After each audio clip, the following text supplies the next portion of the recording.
Joining me now is Conservative MP for Weston-super-Mare, backing the new proposals, John Penrose. Good to see you. Welcome. Hi, Gloria. So the problem is you blow the whistle on bad practice at work, and it's you that ends up paying the price by ending up in an employment tribunal or damaging your career. Is that basically the problem?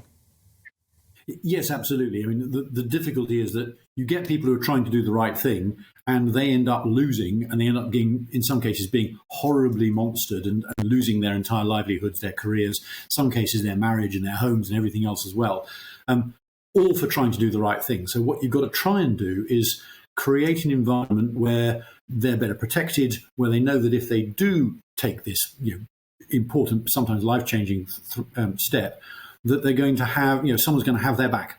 And so that's what we need to do. Interestingly, 10 years ago, maybe 15 years ago, British laws on this stuff were sort of world-class, but the rest of the world's caught up, perhaps overtaken us. And it's clear now that we've been left behind. It's time for an upgrade, basically. Do you have in mind particular institutions or places which would benefit from these proposals and benefit us all? I'm thinking perhaps of public services. Well, in fact, it's interesting. Almost any company or profession that's got a sort of strong culture to it, a professional culture, a corporate culture, can be vulnerable to this notion of sort of trying to reject the whistleblower, trying to exclude them, trying to ostracize them and monster them. So not just the public sector, it's not just the private sector, it's right the way through our society. These protections are absolutely needed. But yeah, you're right. We want to, there are lots of different ways of doing this, but making those changes perhaps with an office for the whistleblower, but there are other ways of doing it, just to make sure that ultimately it actually helps our law enforcement and investigations people in the police and other crime fighting institutions, because whistleblowers are a key source of information. If you've got someone coming forward with evidence, it just makes the investigators' lives a million times easier. It increases your rate of detection and ultimately makes everybody safer. How would they be protected? People who blow the whistle, what sort of protections are you seeking for them? Well, so there's a couple of things we need to do. One is, I think we need to extend the range of the kinds of people who are protected. Quite a lot of protection already in place for direct employees, people on a salary.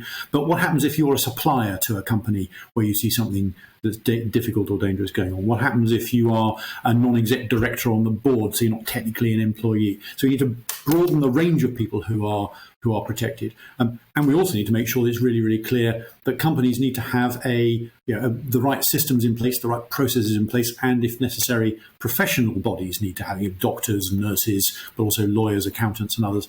They all need to have the right processes in place so that when someone does blow the whistle, when something like this does happen, they don't have to invent it all from scratch. It's ready-made and ready for people to do, to say, all right, this person's blown the whistle, they've done it in the right way. Here's what we now know we've got to do in order to protect this person, to stop them being monstered and destroyed. And it's all there sitting in the bottom of a drawer somewhere. You just take it out, you can follow the process, and you know you're doing the right thing.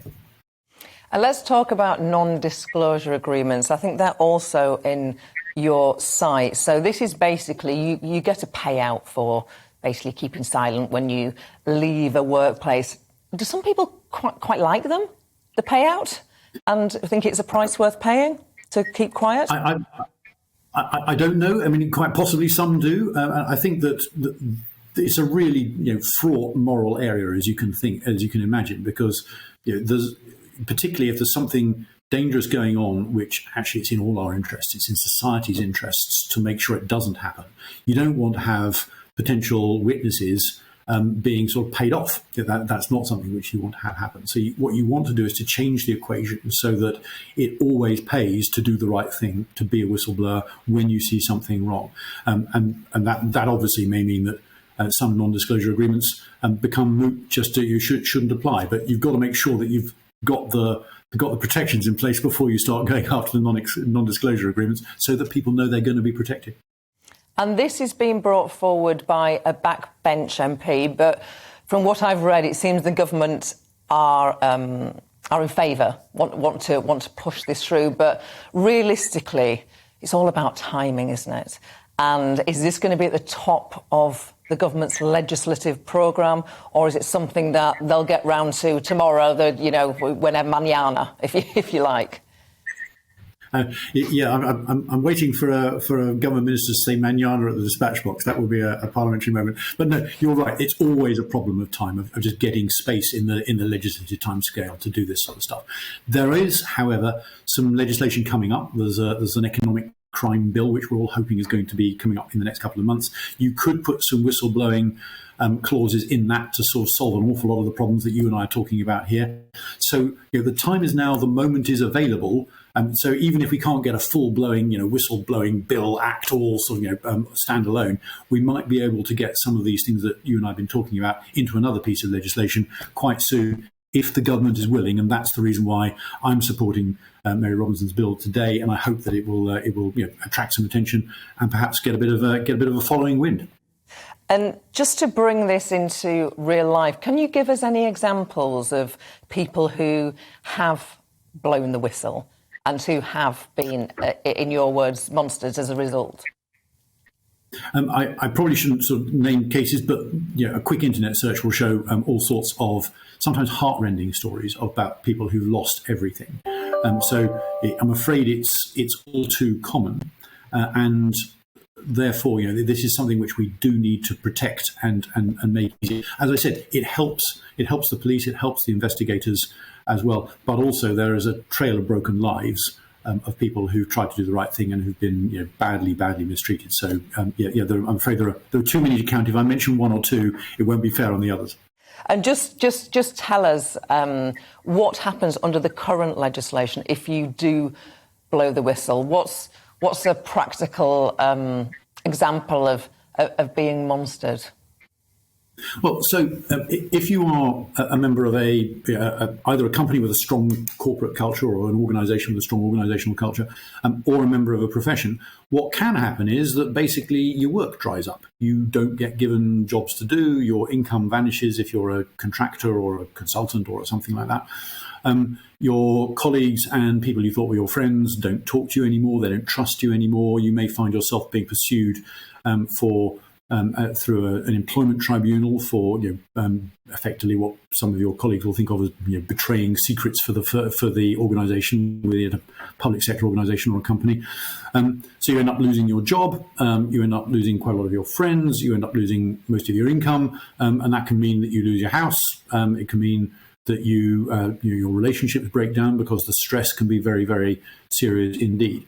Now, all of that is solvable if you have a system where you know that somebody's got your back and that the organisations and the professions concerned know that they can't behave that way, and that there's a sort of how-to program that says, here's the right way to treat a whistleblower, here's the right thing to do.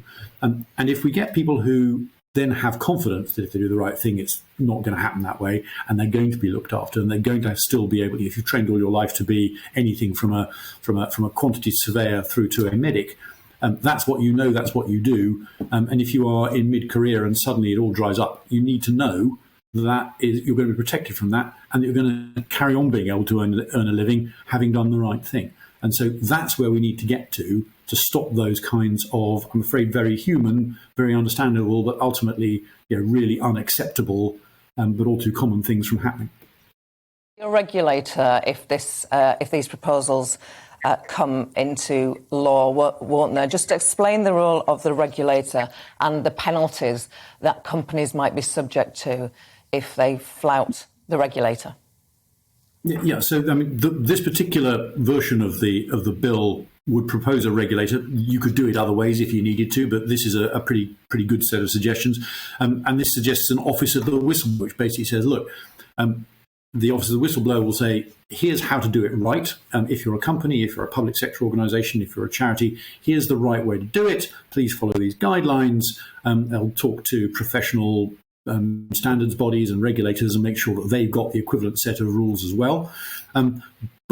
So just to make sure that it doesn't matter what you do and where you work, the chances of your organisation and your profession reacting the right way are just massively higher once these guidelines are all out there. But even if you are unlucky enough to work in a profession or an organisation that doesn't have this in place yet, or it isn't doing the right thing, then the Office of the Whistleblower is kind of a sort of backstop organisation where you can go directly to them if you have to, and they will fill in any gaps that still remain for any organisations or professions that aren't doing the right thing. So it's kind of a sort of raising the standard for everybody, and a backstop for any gaps or omissions that are still left. You could do it other ways, but it's a pretty good starting point. And if ministers think they've got a better way of dealing with this particular problem, I'm sure we'd be all ears. But the important thing is you've got to have something that basically changes this equation so people know they're going to be looked after if they do the right thing. Conservative MP John Penrose, thanks for joining us. A very thorough explanation of what you're trying to do. Thank you.